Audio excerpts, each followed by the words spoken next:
En relación específicamente a lo que es el desarrollo temático de Caligari, lo que subyace en esto es,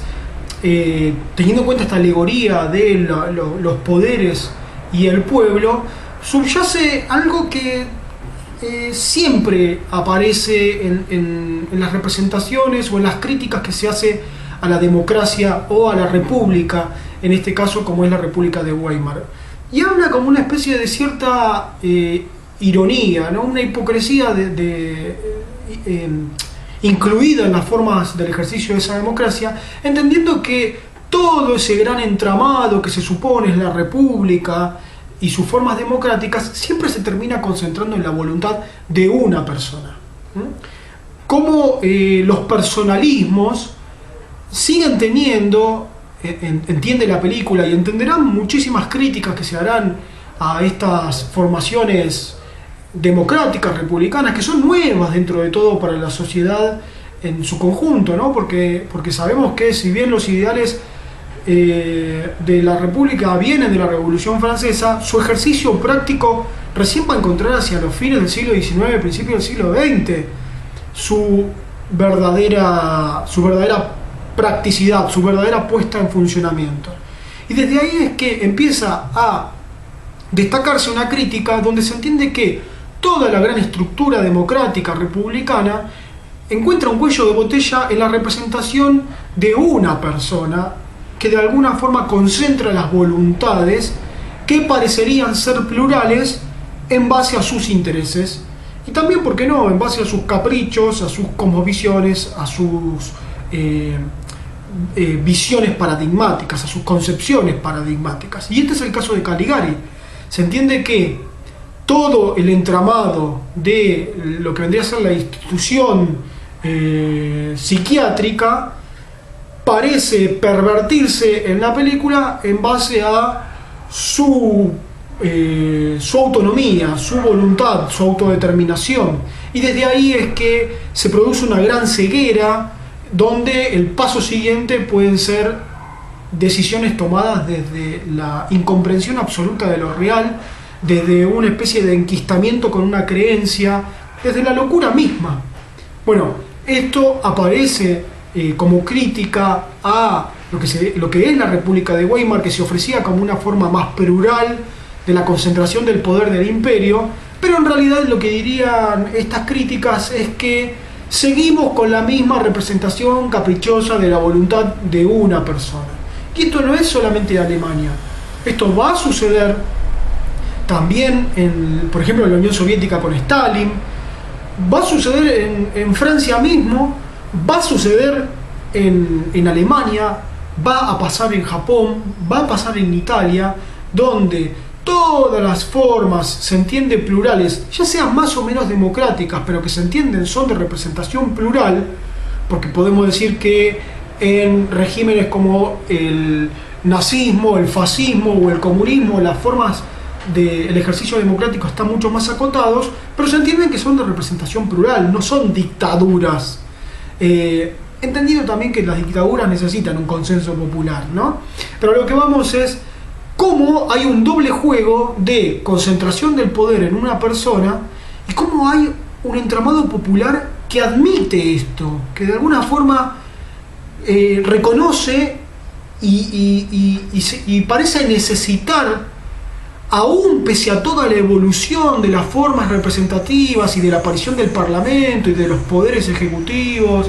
la división de los poderes, ejecutivo, judicial, legislativo, sigue necesitando la referencia de un individuo, y en base a eso, cómo los destinos de incluso todo un país, de toda una nación, pueden quedar a merced de la voluntad de ese único individuo y de su cerramiento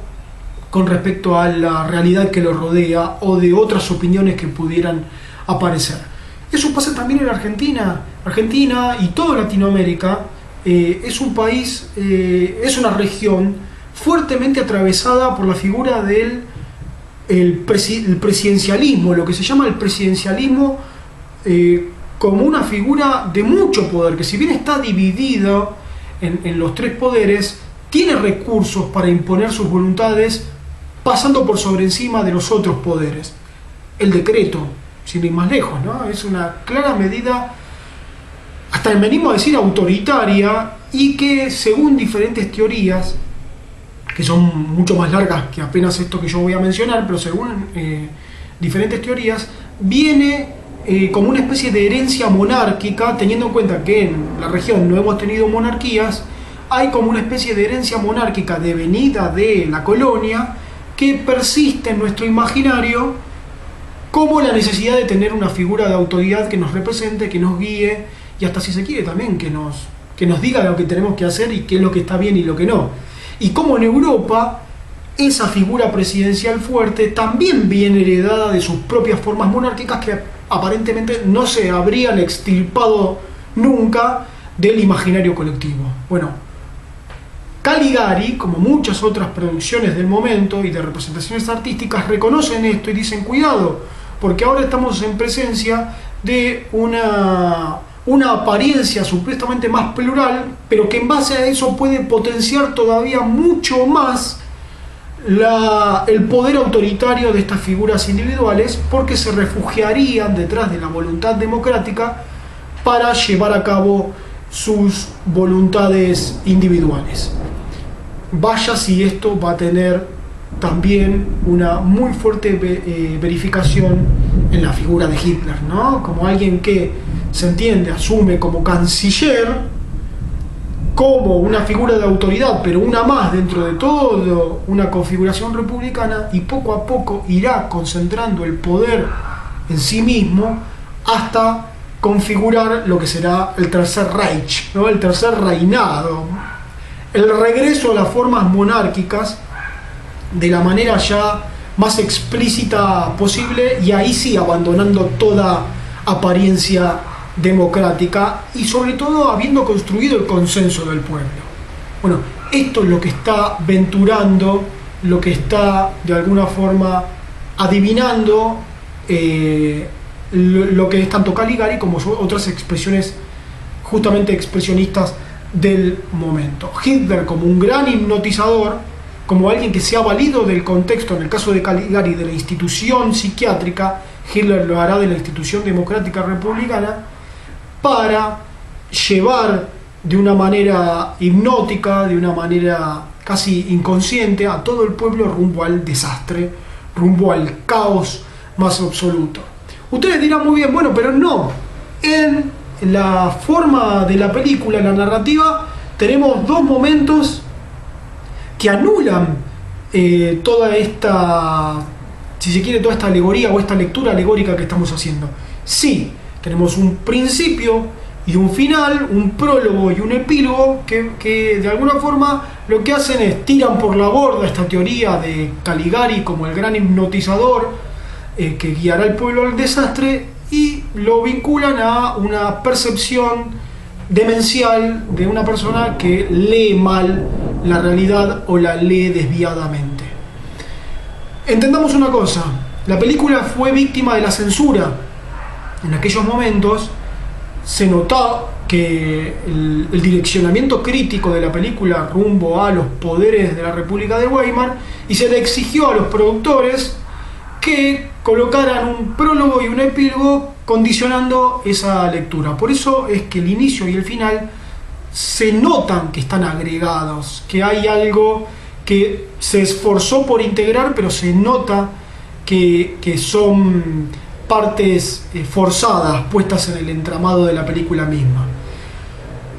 De alguna forma esto desvía, como decíamos, la crítica, pero solo sirvió como amortiguador de la percepción contemporánea, ¿no? Solo sirvió para que los poderes establecidos permitieran que la película viera la luz, y para que de alguna forma se maquillara la crítica, y quizás mucha gente contemporáneamente no lo percibiera. Pero con el beneficio de la historia que tenemos nosotros, entendiendo lo que sucedía en Alemania, ya con tantos años que han pasado, y entendiendo lo que vendría después, la película adquiere verdaderamente el valor premonitorio, e incluso podemos hacer el ejercicio de tomar la puesta en valor de la película, no tanto teniendo en cuenta el prólogo y el epílogo, por lo condicionantes que son, sino tomando en cuenta el cuerpo integral que tiene que ver con la acción de Caligari y el uso del sonambulismo como el pueblo mismo. Porque sobre todo también lo que se pudo conservar y lo que se evitó de la acción de la censura fue poder conservar las formas artísticas de la película, es decir, se pudo conservar los decorados, la arquitectura, toda la puesta en función de la iluminación, de las actuaciones. Ahí la censura no se metió, fue hacia un lado mucho más simplista, haciendo esta exigencia, y lo que nos permite ver es ver en su conjunto, sin intermediaciones, como todos los elementos van en la misma dirección, por lo menos en ese fragmento que es la mayoría de la película, que no se vieron condicionados ni intermediados por la censura de aquel momento. Desde ahí es que podemos revalorizar Caligari como el gran testamento que fue en relación a lo que estaba pasando en Alemania y sobre todo a lo que iba a pasar.